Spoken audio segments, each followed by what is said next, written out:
Yang pertama saya ingin menyampaikan penghargaan yang setinggi-tingginya kepada dosen pembimbing saya, Bapak Kasmujo.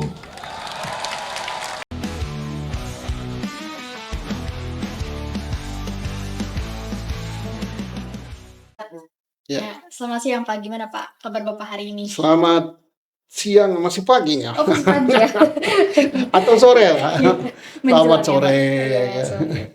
Gimana Pak kabar Bapak hari ini? Alhamdulillah sehat. Ya Pak, ini kan udah kita bahas tentang Jokowi nih Pak, yang tidak ada hentinya. Udah cukup lama nih Pak, isu ijazah palsu Jokowi bergulir, menyita Ya perhatian memang publik. lama ya, karena beliau jadi presiden lama juga, 10 tahun. Jadi isunya lama. Gimana? Coba ini. Ya, udah cukup lama nih Pak, isu ijazah palsu Jokowi bergulir, menyita perhatian publik. Ya, Barreskrim juga sudah berhentikan penyelidikan. Hal ini menimbulkan ketidakpuasan laporan saudara Resmond Sianipar CS, sehingga perkara pencemaran nama baik di Polda Metro Jaya berlanjut. Tanggapan Bapak mengenai hal tersebut bagaimana? ya ini ada dua perkara yang berbeda ya. Satu perkara laporan Pak Igi Sujana CS ya, Dokter Tipa, kemudian Rismon Sanipar, entah siapa lagi yang melaporkan bahwa ijazah Pak Jokowi itu palsu. Ijazah nggak tahu lah, ijazah S1-nya mungkin ya dari UGM. Yang satu lagi Pak Jokowi merasa ijazahnya asli, sehingga pelapor di Barreskrim, Saudara Igi Sujana CS, Pak Rismon Sianipar, Dr. Tipa, dan lainnya dilaporkan ke Polda Metro bahwa dikatakan mencemarkan nama baik Pak Jokowi, dan termasuk juga dikatakan melanggar Undang-Undang ITE. Gitu. Nah, karena yang di Mabes Polri, yang di Barreskrim itu penyelidikannya sudah dihentikan dengan alasan bahwa ijazah Pak Jokowi itu tidak palsu karena identik dengan ijazah teman-temannya, kira-kira begitu. Nah, maka berhenti, tidak bisa naik menjadi penyidikan. Nah, yang di Polda Metro hal lain ini berjalan. Berjalan bahwa dikatakan mencemarkan nama baik, kemudian banyak sekali perkaranya itu. Undang-undang ITE dilanggar dan lain-lain ini masih berlanjut gitu ya. Lalu apakah dengan berlanjutnya perkara tersebut, pencemaran nama baik yang dilaporkan ke Jokowi akan terus berlanjut, Pak? Bukan ke Jokowi, dilaporkan oleh Pak Jokowi ya. Oh, iya. Pak Jokowi itu oleh yang melaporkan. Nah, ya jalan karena Polda apa namanya Metro Jaya tidak menghentikan. Berjalan sekarang mulai kan dipanggil kan Pak Dokter Rismond dipanggil, kemudian yang lain Dokter Tifa dipanggil. Saya nggak tahu apakah Pak Roy Suryo dipanggil juga apa tidak, tapi kan berjalan ini. Kalau nggak salah juga masih dalam tahap penyelidikan juga, ya. Lalu apakah berita acara dan alat bukti lainnya yang ada di Barreskrim bisa dipakai untuk alat bukti diperkarakan pencemaran nama baik di Polda Metro Jaya? Ya nggak bisa, karena lain ya. Satu lain perkaranya, satu perkara pencemaran nama baik dan Undang-Undang ITE ya. Satu lagi perkara ijazah palsu, ya beda, perkaranya beda. Kedua, tahapnya juga beda. Yang di Polda Metro tahap penyelidikan untuk kasus pencemaran nama baik. Yang di Barreskrim tahap penyelidikan juga untuk perkara ijazah palsu. Nah, karena tahap penyelidikan, semua yang didapatkan itu belum ada yang pro justisia, ya, baru informasi saja. Karena baru informasi-informasi yang untuk menentukan apakah ini perkara pidana apa bukan, itu tidak bisa dijadikan alat bukti. Mengapa? Karena semua non pro justisia, bukan untuk peradilan. Baik pemeriksaan saksi, pemeriksaan ahli, pemeriksaan laboratorium, itu belum ada upaya paksa. Sehingga belum ada, itu belum dikatakan penyidikan. Karena belum penyidikan, maka tidak bisa dijadikan alat bukti. harus diulangi lagi dari awal ya. Oke. Terus, apakah pencemaran nama baik dan perkara IT yang di Polda Metro Jaya bisa menjerat Resmond Sianipar, kemudian Dr. Tifa, Roy Suryo, Egy Sujana, dan lain-lain? Tergantung ya, tergantung alat bukti. Sekarang kan penyelidikan. Penyelidikan yang dilakukan oleh Polda Metro bisa ditingkatkan menjadi penyidikan apa tidak? Hmm. Kalau bisa ditingkatkan jadi penyidikan, baru dicari siapa tersangkanya. Misalnya, ini kan baru penyelidikan. Kalau penyelidikan itu untuk mengetahui peristiwa ini pidana apa bukan. Setelah pidana, baru dicari siapa tersangkanya. Untuk mencari tersangkanya dengan mengumpulkan alat bukti. Nah, siapa yang harus menampilkan alat buktinya?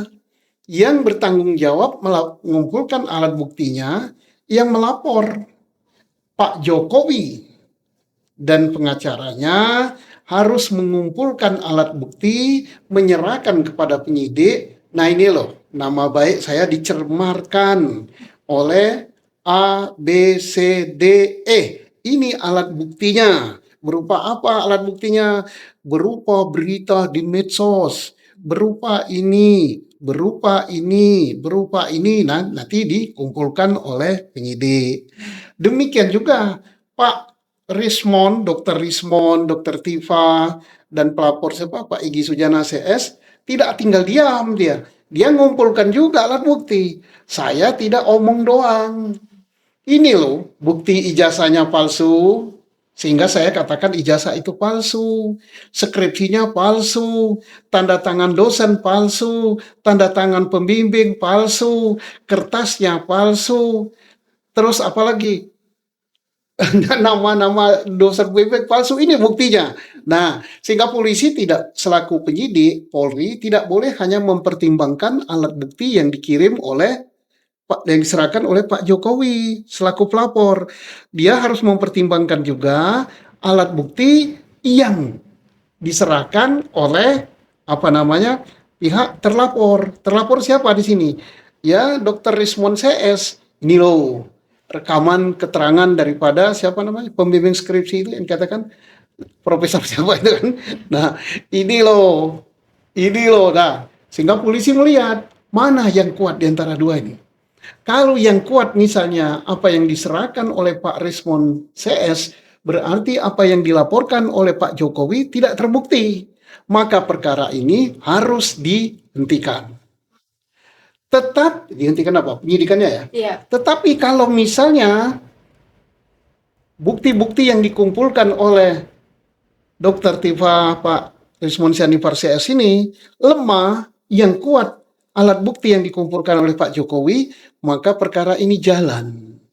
Jalannya kemana? Kalau sudah disidik, dikirimkan ke jaksa. Nanti jaksa yang mempertimbangkan.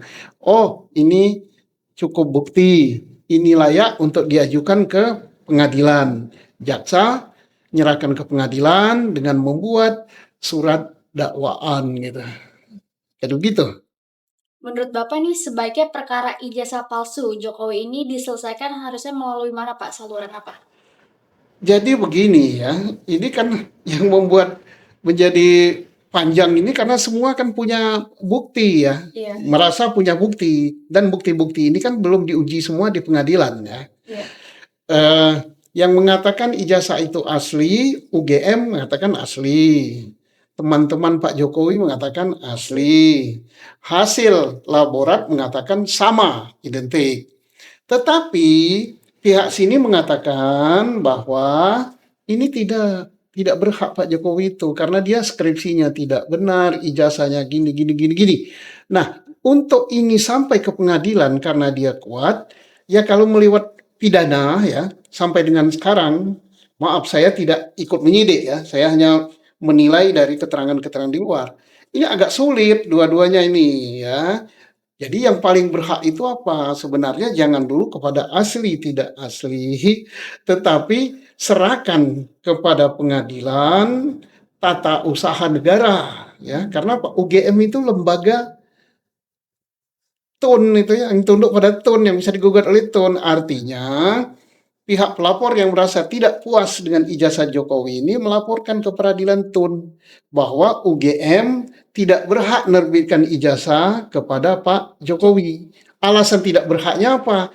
Oh, karena skripsinya tidak beres.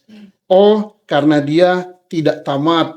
Oh, karena dia drop out. Kata yang ini. Iya. Kata yang ini, oh tidak. Dia berhak, dia tamat, dia daftar tanggal sekian bulan sekian diterima di Fakultas Hukum. Ini bukti dia kuliah, ini bukti dia bayar SPP, ini bukti nilainya, ini bukti dia KKN, ini bukti skripsinya, skripsi aslinya ini, sehingga dia mendapat hak untuk tamat dan diwisuda sebagai sarjana. Nah, ini siapa yang mempertimbangkan itu? Hakim. Ya, jadi begitulah cara yang gampang. Tapi manapun yang dipilih untuk menyelesaikannya kita hormati. Kita hormati dan kita berharap bahwa aparat mana saja yang menangani ini harus tegak lurus. Jangan memihak pada salah satu dan betul-betul dia berpihak kepada hukum dengan alat bukti yang sah. Kan gitu. Iya. Oke.